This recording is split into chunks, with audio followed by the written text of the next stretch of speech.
ముందుగా కావాల్సిన ఇంగ్రీడియంట్స్ చెప్తాను చూడండి. సోయా కీమా, ఉల్లిపాయలు, కరివేపాకు, టమాటాలు, గరం మసాలా, కారం, పసుపు, జీలకర్ర, ధనియాల పొడి, జీలకర్ర పొడి, పచ్చిమిర్చి, అల్లం వెల్లుల్లి పేస్ట్, కొత్తిమీర, నిమ్మకాయ. సో ఫస్ట్ ఎప్పుడైనా సరే సోయా కీమా వండాలి అనుకుంటే బౌల్లో కీమా వేసేసుకోండి. కొంచెం వేస్తే నీళ్లు పోసిన తర్వాత చాలా అవుతుంది. సో ఒకేసారి ఎక్కువగా తీసుకోకండి. వాటర్ వేసేసి కాసేపు నానబెట్టి పెట్టేయాలి. చాలామంది గోరువెచ్చని నీళ్ళు వేయాలి అని చెప్తారు, బట్ ఏం అవసరం లేదండి. రెగ్యులర్ వాటర్ వేసిస్తే నానిపోతుంది. ఇందులో మంచి ప్రోటీన్ ఉంటుంది. వెజ్ వాళ్ళకి చాలా చాలా నచ్చుతుంది. సో ఇప్పుడు ఇందులో నూనె వేసుకుందాం. రెగ్యులర్గా మనం కర్రీస్కి ఆయిల్ ఎంత వేసుకుంటామో అంత ఆయిల్ వేసుకోవాలి.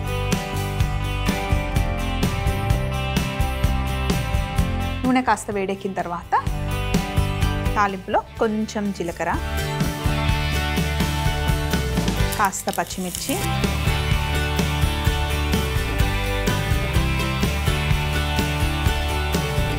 పచ్చిమిర్చి వేగిన తర్వాత కరివేపాకు,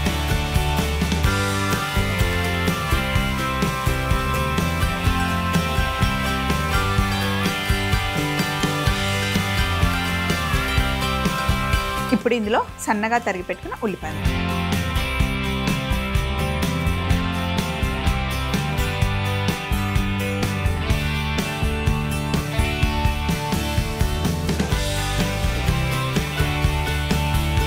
సో ఉల్లిపాయలు వేసిన తర్వాత ఉప్పు వేసుకుందాం. కీమాకి సరిపడా ఉప్పు వేసేద్దాం. అయితే సోయా కీమా చేసేటప్పుడు ఉల్లిపాయలు, టమాటాలు ఎక్కువగా ఉండాలి, అప్పుడే బాగుంటుంది. లేదంటే ఉట్టి కీమా ఎక్కువ ఉందనుకోండి డ్రైగా ఉంటుంది అన్నమాట. ఇలా కొంచెం బ్రౌన్ కలర్ అయ్యేంత వరకు ఫ్రై చేసుకొని ఇందులో మనం కొద్దిగా అల్లం వెల్లుల్లి పేస్ట్, పసుపు వేసుకోవాలి.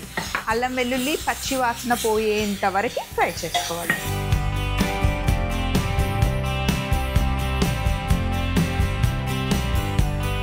ఇప్పుడు ఇందులో టమాటా ముక్కలు వేసేసుకోండి. పెద్ద టమాటాని చిన్న చిన్న పీసెస్గా కట్ చేసి వేసుకున్నాను.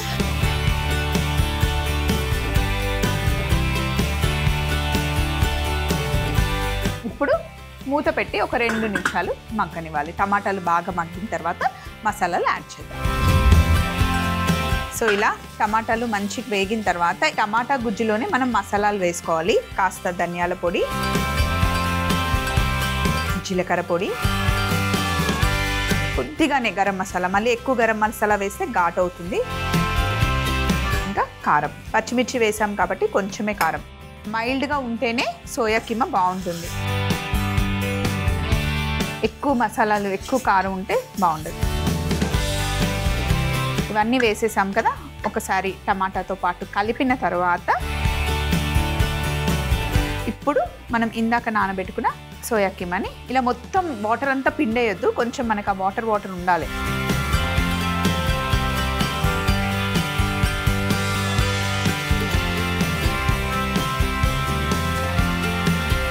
ఇందులో ఇంకా మీరు కావాలి అంటే మిక్స్డ్ వెజిటేబుల్స్ అంటే క్యారెట్, బీన్స్ అట్లా కూడా యాడ్ చేసుకోవచ్చు. ఇంకా చాయిస్ మనదండి.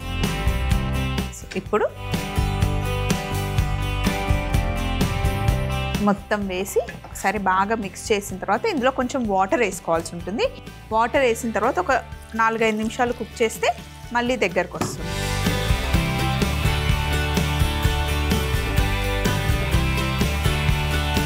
ఇలా వాటర్ వేసి బాయిల్ చేస్తే మసాలాలన్నీ మంచిగా పట్టుకొని టేస్ట్ చాలా బాగుంటుంది. ఎగ్జాక్ట్గా ఇంకొక 5 మినిట్స్ ఉడికితే సరిపోతుంది. ఒక 5 మినిట్స్ తర్వాత చూడండి, పర్ఫెక్ట్. చాలా సింపుల్ కదా. చపాతీలో, జొన్న రొట్టెలో, వేడి వేడి అన్నంలో, ఫ్రైడ్ రైస్తో అద్దిరిపోతుంది. అద్దిరిపోతుందంటే అద్దిరిపోతుంది. ఇప్పుడు బౌల్లోకి తీసుకోవడమే. కావాలి అంటే ఇందులో పచ్చి బఠానీ కూడా వేసుకోవచ్చు.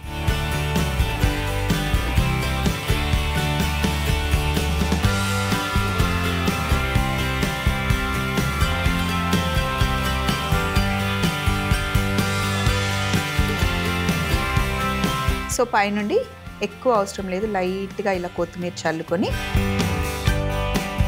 నిమ్మకాయ ముక్క పక్కన పెట్టేస్తున్నా. అవసరం ఉన్న వాళ్ళు వేసుకుంటారు అన్నట్టు. సోయా కీమా బుర్జీ తయారీ విధానం. ముందుగా ఒక పాన్ లో కొద్దిగా నూనె వేసి జీలకర్ర, పచ్చిమిర్చి, కరివేపాకు, ఉల్లిపాయలు వేసి బాగా కలుపుకోవాలి. ఇప్పుడు కొద్దిగా ఉప్పు, అల్లం వెల్లుల్లి పేస్ట్ వేసి పసుపు వేసి అల్లం వెల్లుల్లి వాసన పోయేంత వరకు వేయించుకొని టమాటా ముక్కలు వేసి మూత పెట్టి మగ్గనివ్వాలి. ఇప్పుడు ఇందులో ధనియాల పొడి, జీలకర్ర పొడి, గరం మసాలా, కారం వేసి బాగా కలిపి నానబెట్టుకున్న సోయా కీమాని వేసి కొద్దిగా నీళ్లు పోసి ఒకసారి కలుపుకొని మూత పెట్టి ఒక 5 నిమిషాలు ఉడికించుకొని సర్వింగ్ బౌల్లోకి తీసుకొని కాస్త కొత్తిమీర, నిమ్మ చెక్కతో గార్నిష్ చేసుకుంటే అద్దరిపోయే సోయా కీమా బుర్జీ రెడీ అవుతుంది.